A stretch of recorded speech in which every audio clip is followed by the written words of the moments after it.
Start. Pursuant to the aforesaid order, the respondent has filed an additional counter affidavit in which he has emphasized the desirability of remanding the matter back to the disciplinary authority for redetermination of the matter. He has emphasized that failure to supply the inquiry report to the delinquent deprives him to making a proper representation to the disciplinary authority before that authority arrives at its own findings with regard to the guilt or otherwise of an employee, this admittedly not having been done. Clearly, the respondent was prejudiced in submitting his defense, even if this court concludes not to remand the matter back to the disciplinary authority. At least it has to be remanded back to the High Court.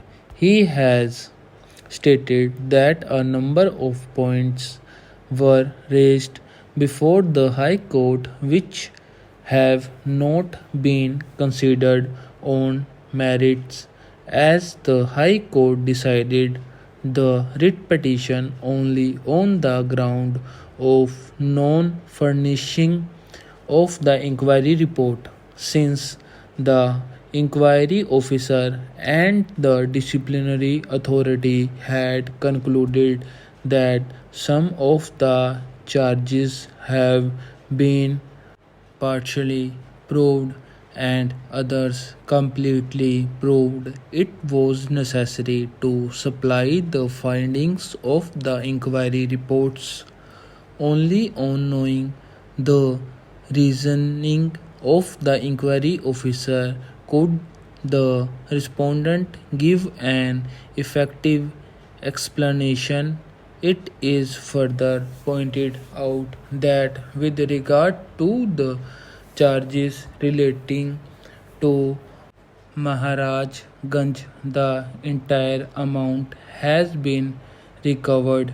This fact is noticed by the disciplinary authority, but quite illegally it still proceeded to impose punishment on the ground of proved misconduct, since the disciplinary authority arrived at the decision on the basis of charges which were partially completely proved.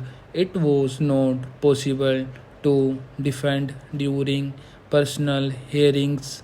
According to the respondent, this was stated by him at the personal hearing, but it was ignored.